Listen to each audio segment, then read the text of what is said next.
आज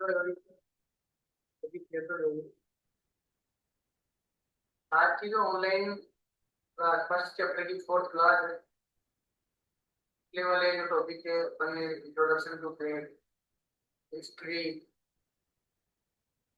basic safety, first aid, top floor maintenance, SOP, fire extinguisher, कुछ topic अपन ने ओएचएस का भी किया था, तो उसमें जो रिमेनिंग पार्ट है वो इस फोर्थ क्लास की पीपी, पर्सनल प्रोटेक्टिव इक्विपमेंट, तो बाद में अपन ओएचएस का जो रिमेनिंग पार्ट है डिस्कस करेंगे। और आज की फोर्थ क्लास बाद में अपना जो ऑनलाइन क्लास है फर्स्ट चैप्टर कंप्लीट हो जाएगा।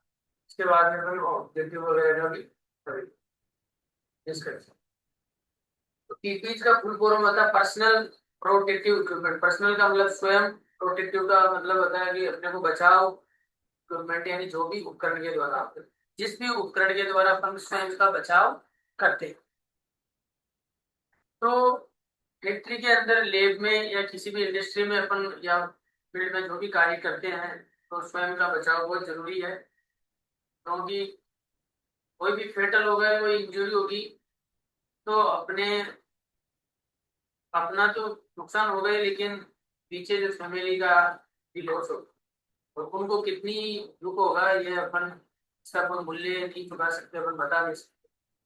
तो पीपीज को दो कैटेगरी में डिवाइड किया गया है। जैसे जैसे आएंगे वो जुड़ते जाएंगे, और जो नहीं जुड़े हैं तो मैं इसको यूट्यूब पे अपलोड कर दूंगा अपने की लर्निंग प्लेटफॉर्म पे, तो वहां से भी आप पीपीज को अपन ने दो कैटेगरी में डिवाइड किया है, रेस्पिरेटरी पीपीज और नॉन रेस्पिरेटरी पीपीज।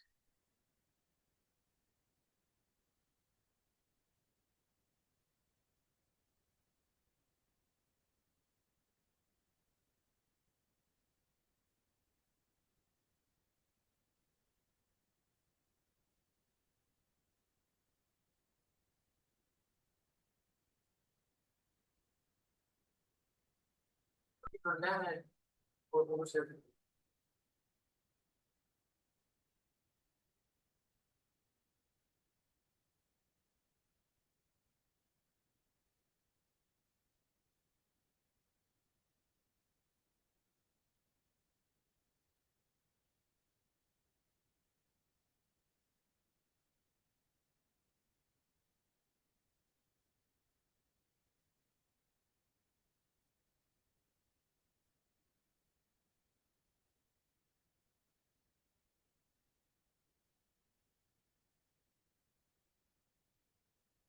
रेस्पिरेटरी में जो श्वास वाले जो उपकरण होते हैं ना, जैसे अपन कुछ टेस्ट वाले पोर्शन में क्या काम कर रहे हैं, अपन जैसे आउटडोर हो गए, इंडोर वगैरह को आप फ्लोर के द्वारा क्लीन करते हो तो डस्ट आती है, जैसे कोई माइक होती है। तो मैं पहले जैसे एलएनटी में था, तो माइक वगैरह में काम करता था, तो वहाँ डस्ट ज्यादा, ये रेस्पिरेटरी वाले पीपीई काम में करते थे। और नॉन रेस्पिरेटरी में मतलब बिना सांस वाले जो अदर बॉडी के ऊपर अपन सेफ्टी के लिए काम में लेते हैं, जैसे हेलमेट है, आई फेस प्रोटेक्शन है आंखों के लिए, एयर प्रोटेक्शन, एयर प्रोटेक्शन कानों के लिए है, hand protection, foot protection, body protection, fall protection और अदर्स। और रेस्पिरेटरी में ये डिस्पोजेबल रेस्पिरेटर आता है, हाफ फेस रेस्पिरेटर आता है, और फुल फेस रेस्पिरेटर आता है। तो ये डस्ट पार्टिकल को जाने से बचाता है। हैंड प्रोटेक्शन, हाथ से जैसे अपन केमिकल वगैरह से काम कर रहे हैं तो हाथों को बचाएगा। कानों में जहाँ ध्वनि प्रदूषण हो तो ये बचाएगा। आई प्रदूषण है, आंखों में भी डस्ट जाती है। और वेल्डिंग का कार्य कर रहे हैं तो वहाँ वेल्डिंग वाला चश्मा लगाता है। शूज सेफ्टी, कोई भी मटेरियल है ऊपर से गिर जाए हाइट से तो अपनी अंगुलियों वगैरह को पैर में चोट आ सकती है, तो उसके लिए सेफ्टी शूज है। हेड के लिए ऊपर से कोई भी चीज गिर गई, उसके लिए भी अपने बचाव के लिए काम करे, तो अपने को ये काम में लेना पड़ता है।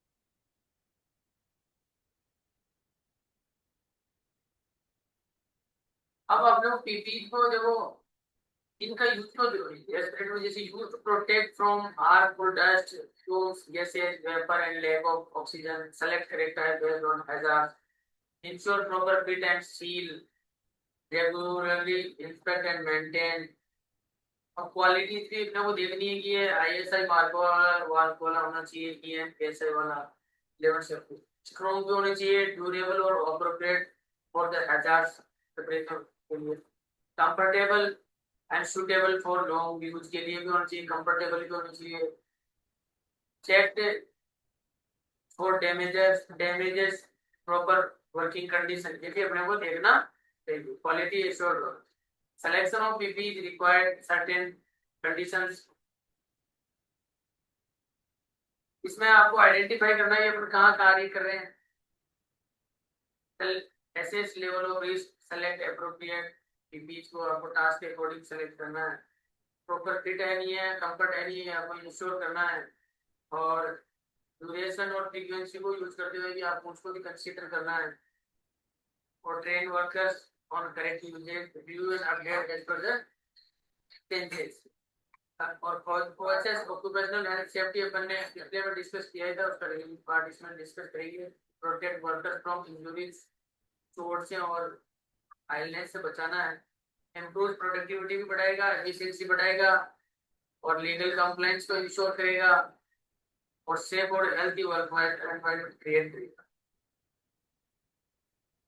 एवरीवन रेस्पॉन्सिबिलिटी फॉर सेफ्टी, और सभी की जिम्मेदारी है वर्क प्लेस पे आप कार्य करते हो तो याद रखना, plan ahead, use PP, respect regularly, maintain properly, stay safe and stay, तो safe work place, smart work और स्ट्रॉन्ग फ्यूचर होना चाहिए। PP effective only when you wear it, और पीपी इफेक्टिव तभी है जब आप पहनते हो, यदि आप पीपी को पहनोगे नहीं, वियर नहीं करोगे, तो ये आपके लिए बेनिफिट नहीं रहेगा।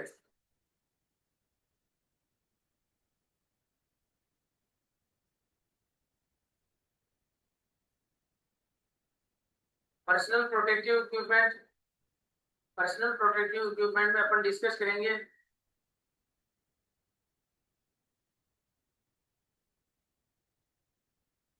Objective at the end of this lesson you shall be able to state what is personal protective equipment and its purpose, इसका क्या है और इसका क्या उद्देश्य है, इसको उपयोग करने के कि अपन list the condition for selection of personal, list बनाना है कि कंडीशन क्या है, डिफाइन सेफ्टी को भी डिफाइन करना है, state the goal of occupational health and safety, आपको गोल सेट करना है, explain need of OHS safety, state the occupational hygiene, explain occupational hazard, व्यवसायिक जो खतरे हैं उनको अपने को एक्सप्लेन करना है।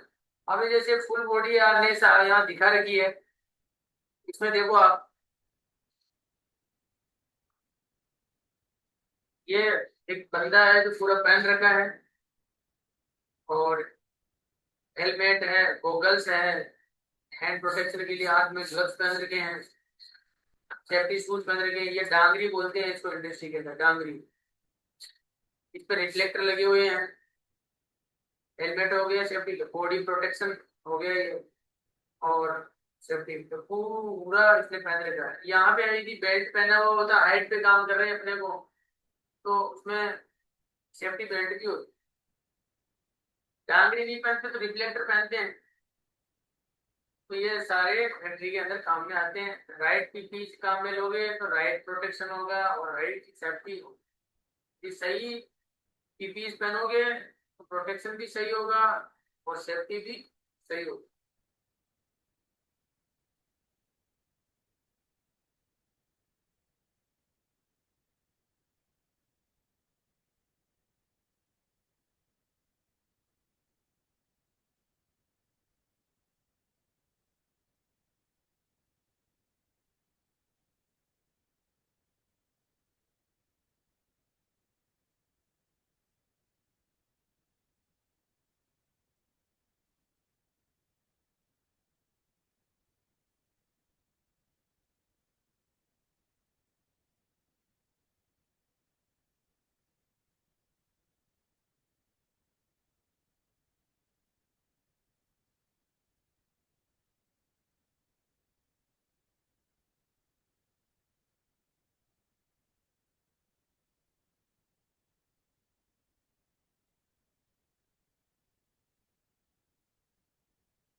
दिख रही होगी आपको।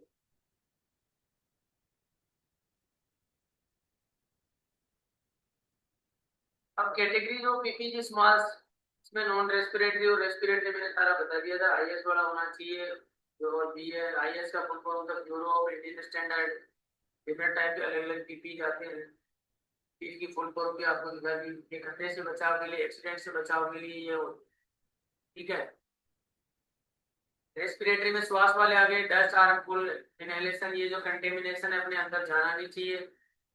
नॉन रेस्पिरेटरी में आप रखे head, eye, face, hand, arm, foot, leg, other body parts को ये बचाते हैं।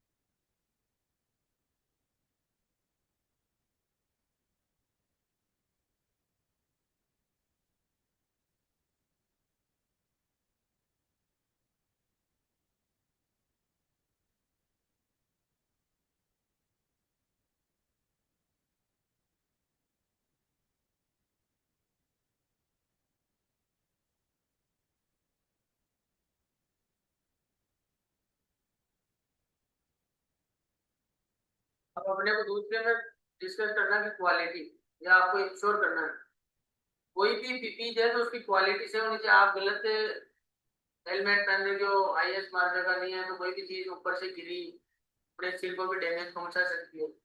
सेफ्टी शूज आपने स्टैंडर्ड नहीं पहन रखे, ऊपर से कोई चोट गिरी, ऊपर से कोई भी हेवी मटेरियल गिरा और आपको चोट पहुंचा सकती है। ये आपको इंश्योर करना है कि क्वालिटी होनी चाहिए उसकी। Provide absolute full protection against possible hazards and PPE is so designed and manufactured out of metal, and that it can withstand the hazards against which it is intended to be used. तो अपने को सारी चीजें quality को ensure करते हुए अपने काम में लेनी है सेफ्टी को। क्योंकि यदि अपन पीपी को काम में नहीं लेंगे तो क्वालिटीज वाला पीपी अपन ने इंश्योर नहीं किया, पीपी पहले पहनने के लिए कोई मतलब भी नहीं है और अपनी बॉडी को कोई भी इंजरी और नुकसान पहुंचा सकता है। तो आपको इंश्योर होना चाहिए, design, manufacturer, out of material और एजार्स कितना, एजार्स के अकॉर्डिंग अपने को सेफ्टी टूल्स चाहिए। Selection of PPs require certain condition, आपको सिलेक्शन की उसी नेचर और सेवरिटी ऑफ द हैजार्ड्स कितना है, type of contamination, it concentration and location of the contaminated area with respect to the source of respirable air, expected activity of workmen and duration of work, आपको देखना है control of workman when using PPE, operating characteristics and limitation of the PPE, easy of maintenance and cleaning, conformity to Indian international standards and availability of test certificate। सारी चीजें आपको location, concentration, activity of workman, duration of work, control of workman using PPs, characteristics and limitation of PP, easy of maintenance and cleaning, सारी चीजें आपको decide करनी है। Conformative to Indian IS mark वाला सारी चीजें और अवेलेबिलिटी, उसका टेस्ट सर्टिफिकेट भी अपने को देखना है।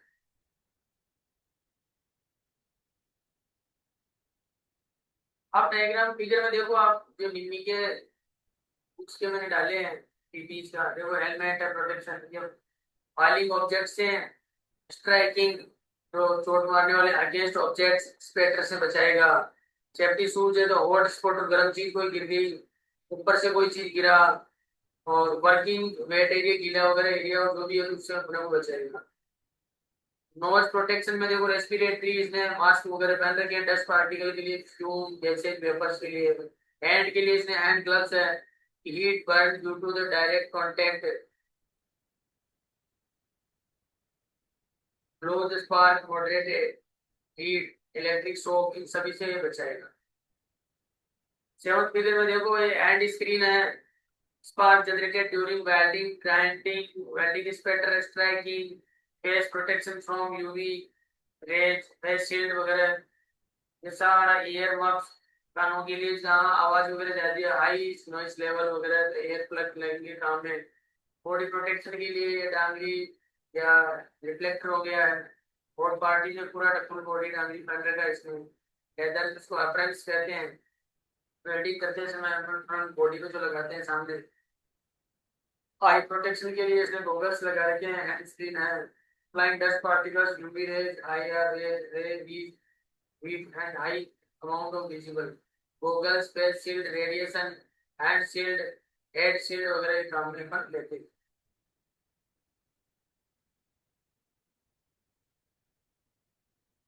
प्रॉपर यूज ऑफ पीपी को प्रॉपर यूज करना चाहिए, क्योंकि मैंने पहले ही बता दिया कि प्रॉपर नहीं पहनोगे तो उस पीपी का कोई मतलब नहीं है। Having selected the proper type of PP, it is essential that workmen wear it. Often the workmen avoid using PPs. The following factors influence the solution of this problem: the extent to which the workmen understand the necessity of using PP, that is AC, ease and comfort with which PP can be worn with less interference in normal work procedures, the available economic, social and disciplinary sanctions which can be used to influence the attitude of the workmen. The best solution to this problem is to make wearing of PPE mandatory for every employee.